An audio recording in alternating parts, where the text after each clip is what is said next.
कभी कभी दोस्तों क्या होता है, कभी कभी सर्किट के अंदर भी गलती हो जाती है।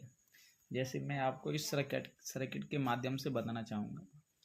ये 3055 का सर्किट है। आप देख पा रहे हो इसमें ये ट्रांसफार्मर इधर दी सिंबल बना हुआ ट्रांसफार्मर का। यहाँ पर आप देख पा रहे हो 24/024 का ट्रांसफार्मर इस बोर्ड के अंदर मेंशन किया हुआ है। और ट्रांसफार्मर में 3 वायर निकलते हैं, बीच वाला ग्राउंड हो जाता है, ये लेफ्ट राइट के लिए हो जाते हैं। बताना चाहूँगा जैसे कि आपने ये ट्रांसफार्मर तो देख लिया, ये 24/024 ये वाला ये ट्रांसफार्मर आप देख पा रहे होंगे। 2-3 एम्पियर का वो ट्रांसफार्मर होगा। इसमें एम्पियर कुछ लिखा नहीं है इसके ऊपर, इसलिए मैं आपको बता रहा हूँ। इसमें केवल वोल्टेज ही मेंशन किया हुआ है। अब इधर सर्किट में आपको बताना चाहूँगा।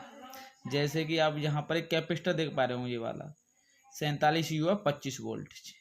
तो इसमें गलती क्या हुई है, अगर मान लो आपका ट्रांसफार्मर 24/024 का है तो ये इधर ये कैपेसिटर लगे हुए हैं, एक ये वाला एक प्लस सप्लाई के लिए एक माइनस सप्लाई के लिए।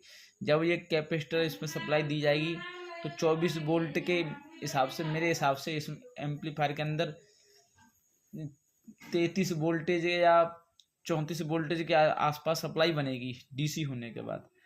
तो होगा क्या, जब भी आप इस ऑपरेट चालू करोगे तो ये वाला जो कैपेसिटर है, ये वाला, इसके कैपेसिटर के फटने के चांसेस बढ़ जाते हैं। हालांकि दोस्तों यहाँ पर इसमें एक रेजिस्टेंस लगी है, ये वाली 1K5 इससे जोड़ा गया है, ये 1K5। लेकिन कभी कभी क्या होता है, ये ट्रांजिस्टर करंट ओवर ड्रॉ कर देते हैं, जिसके कारण ये कंडेंसर के फटने के चांसेस बढ़ जाते हैं।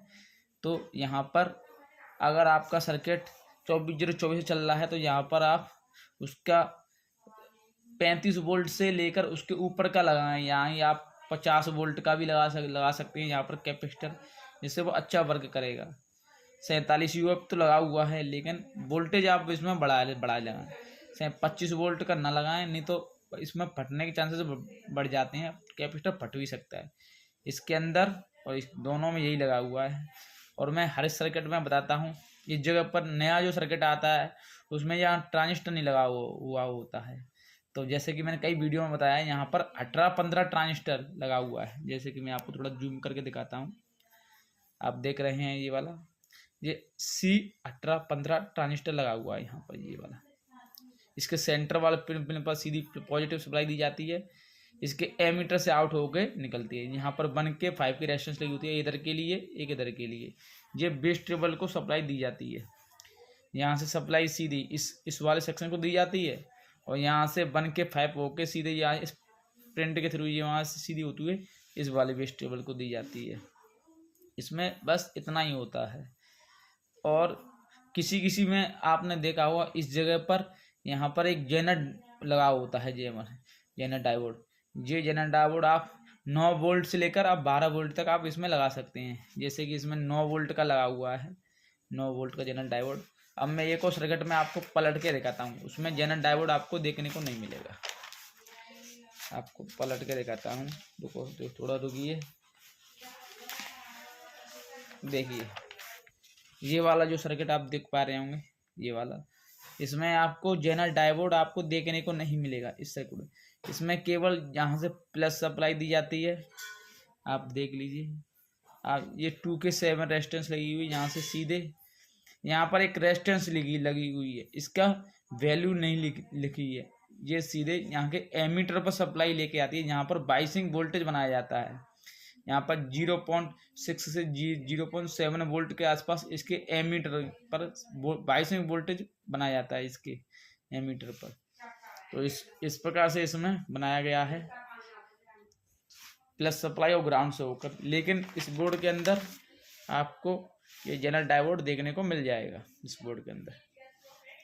अब इसमें ट्रांजिस्टर लगाया है BC558, जो कि ड्राइवर ट्रांजिस्टर है। इसकी जगह पर BD 140 और BD 139 भी लग जाता है इन दोनों की जगह पर। ये PNP ट्रांजिस्टर है, ये NPN ट्रांजिस्टर है। जैसे कि आपको मैं पलट के मैंने दिखाया पिछले में, उसको मैं फिर से बताना चाहूँगा पलट के। जैसे कि आप इसमें देख पा रहे होगे, इस यहाँ पर BD 140 लगा है, जिसके कलेक्टर पर माइनस सप्लाई जोड़ दी जाती है, बेस पर बाइसिंग वोल्टेज दी जाती है, एमीटर से आउट होकर निकलता है ड्राइवर ट्रांजिस्टर के लिए। इसी प्रकार से इसमें इसके कलेक्टर पर प्लस सप्लाई दी जाती है 139 BD के पे, एमीटर से ये आउट होके निकालता है, बेस पर इसे बाइसिंग दी जाती है, यहाँ से सीधे होती हुई ये एमीटर से आउट होके 3055 जो ट्रांजिस्टर होता है उसको दी जाती है सप्लाई।